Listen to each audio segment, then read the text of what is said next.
சார்பில், தமிழ்நாடு பசுமை எரிசக்தி கழகத்தின் சார்பில் மேற்கூரை சூரிய மின் உற்பத்தியினை ஊக்குவிக்கும் பொருட்டு வீட்டுக்கு ஒரு சோலார் என்ற திட்டம் இன்றைக்கு துவக்கப்பட்டிருக்கிறது.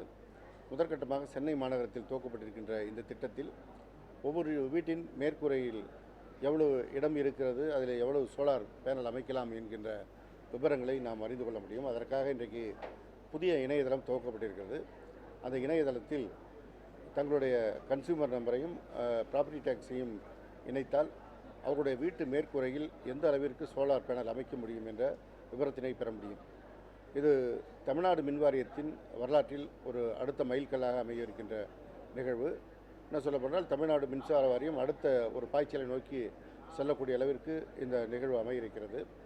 சூரிய மின்சக்தியை அதிகம் பயன்படுத்த வேண்டும் என்று இன்றைக்கு உலகளாவிய அளவில் எடுக்கப்படுகின்ற முன்னெடுப்பில் இந்தியாவில் நம்முடைய தமிழ்நாடு ஒவ்வொரு முறையும் நாம் முன்னே சென்று கொண்டிருக்கின்றோம். இந்திய அளவிலே இந்த பசுமை எரிசக்தியை பொறுத்தவரை நாம் 3வது இடத்தில் இருக்கின்றோம். காற்றாலை மின் உற்பத்தியில் 2வது இடத்திலும், சூரிய ஒளி மின் உற்பத்தியில் 4வது இடத்திலும் இருக்கின்றோம். அதில் இன்னும் நம்முடைய இடத்தை மேலே கொண்டு வருகின்ற ஒரு முயற்சியாக இது அமைய இருக்கிறது. மாண்பு தமிழ்நாடு முதலமைச்சர் அவர்கள் 2030 இந்த பசுமை எரிசக்தி அதிக அளவில் உற்பத்தி செய்யப்பட வேண்டும் என்ற ஒரு இலக்கை நிர்ணயித்திருக்கின்ற இந்த நேரத்தில் இந்த நிகழ்வு என்பது ஒரு முக்கிய நிகழ்வாக அமைவிருக்கிறது. இதில் நம்முடைய சென்னையை பொறுத்தவரை முதற்கட்டமாக இதை பயன்படுத்தி தங்களுடைய வீட்டிலே அந்த சோலார் மின் பேனல்களை அமைத்து கொள்ள முடியும். அதன் மூலமாக நெட் மீட்டரிங் முறையில் நாம் அதனை பயன்படுத்தக்கூடிய வாய்ப்பு இருக்கிறது.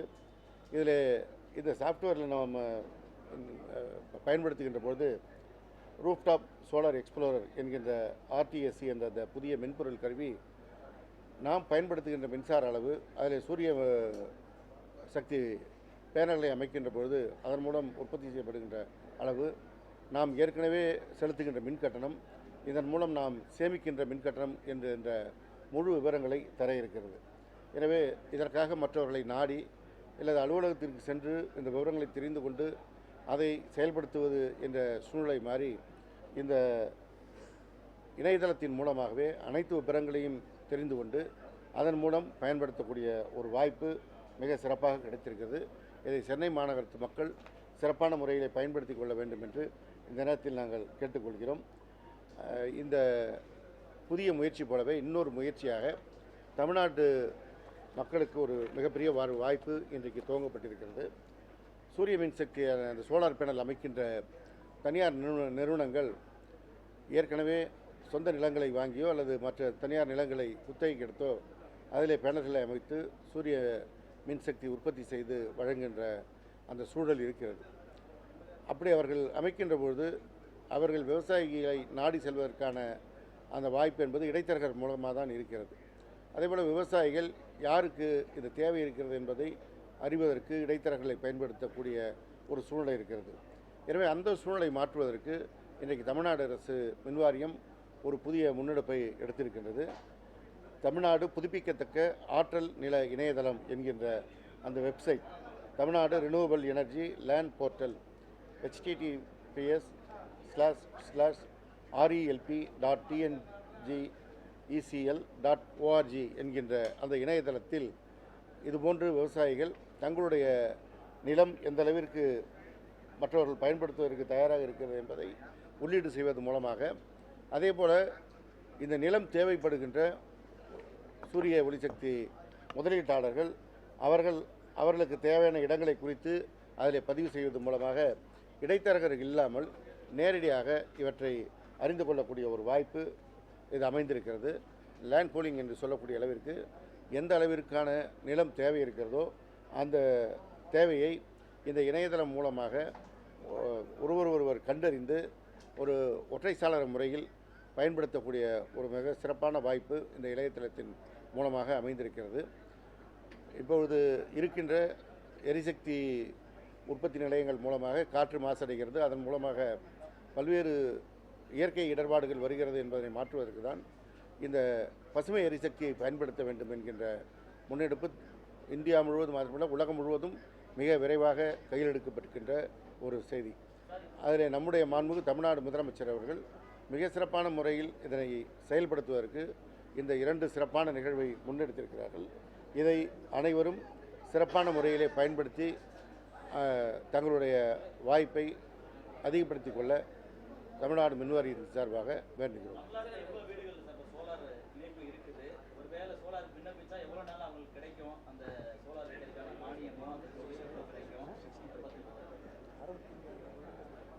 ஏற்கனவே தமிழ்நாடு முழுவதும் ஒரு 65,000 வீடுகள் இந்த இணைப்பில் இருக்கிறார்கள். ஒரு 30 நாட்களுக்குள்ளாக நீங்கள் அது விண்ணப்பிக்கின்ற உங்களுடைய விண்ணப்பங்கள் பரிசீலிக்கப்பட்டு நடவடிக்கை எடுப்பதற்கு ஏற்பாடு செய்யப்பட்டிருக்கிறது.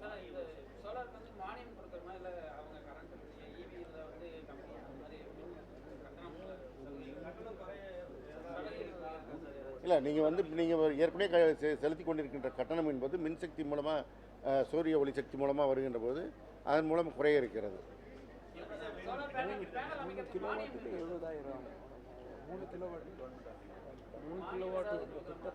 3 கிலோவாட்டிற்கு 70,000 ரூபாய் மானியம் வழங்கப்படுகிறது. 78,000.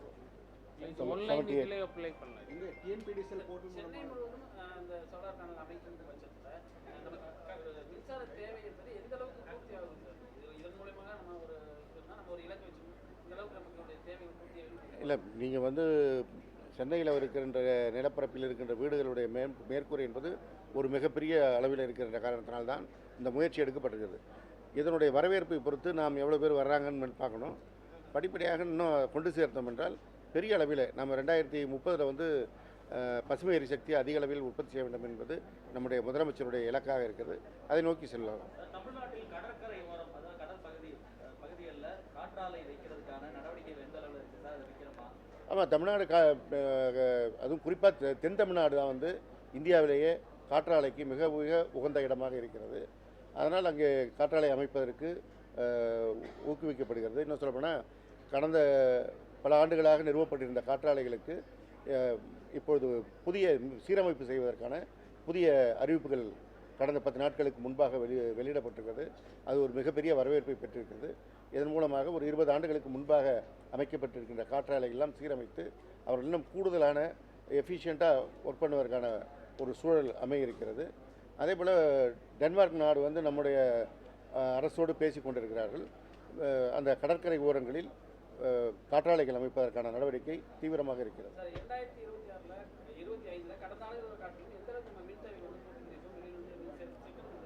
அதாவது நம்ம இந்த முறை எங்கேயும் மின்சார பிரச்சனை என்கின்ற அளவிற்கு இல்லாமல் மின்சாரம் வழங்கப்பட்டிருக்கிறது. அதே போல் வருகின்ற சம்மர் கோடையிலும் எந்த பிரச்சனையும் இல்லாமல் பொதுமக்களுடைய தேவையை பூர்த்தி செய்வதற்கு நடவடிக்கை எடுக்கப்பட்டிருக்கிறது.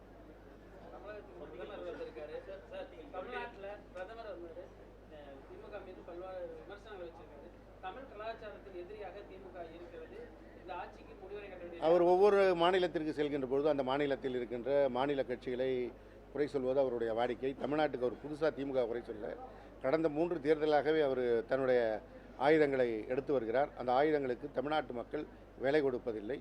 அவருடைய என்ன பேசுவார் என்பது தமிழ்நாட்டு மக்களுக்கு தெரியும். அவர் என்ன செயல்பாட்டில் இருப்பார் என்பது தமிழ்நாட்டுக்கு மக்களுக்கு தெரியும். தமிழ்நாட்டு மக்கள் நல்ல முடிவு எடுப்பார்கள். திராவிட முன்னேற்ற கழகத்தின் தமிழ் பற்றுக்கு அவர் சர்டிஃபிகேட் கொடுக்க வேண்டிய அவசியம் இல்லை.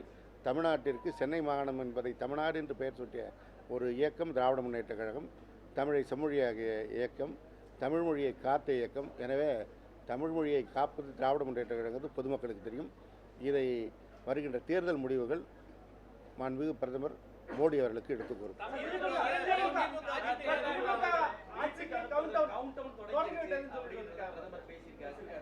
பிரதமர் பல கவுண்டவுனில் ஏற்கனவே கொடுத்திருக்கிறார். இது ஒன்றும் புது கவுண்டவுன் இல்லை.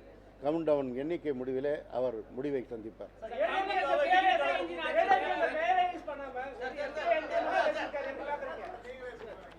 நாங்கள் இது நம்ம இந்த நிகழ்ச்சியாக இருக்கோம், இல்லைன்னா முழுமையாக அரசியல் பேசலாம். இன்னொரு முறை சொல்லுங்கள்.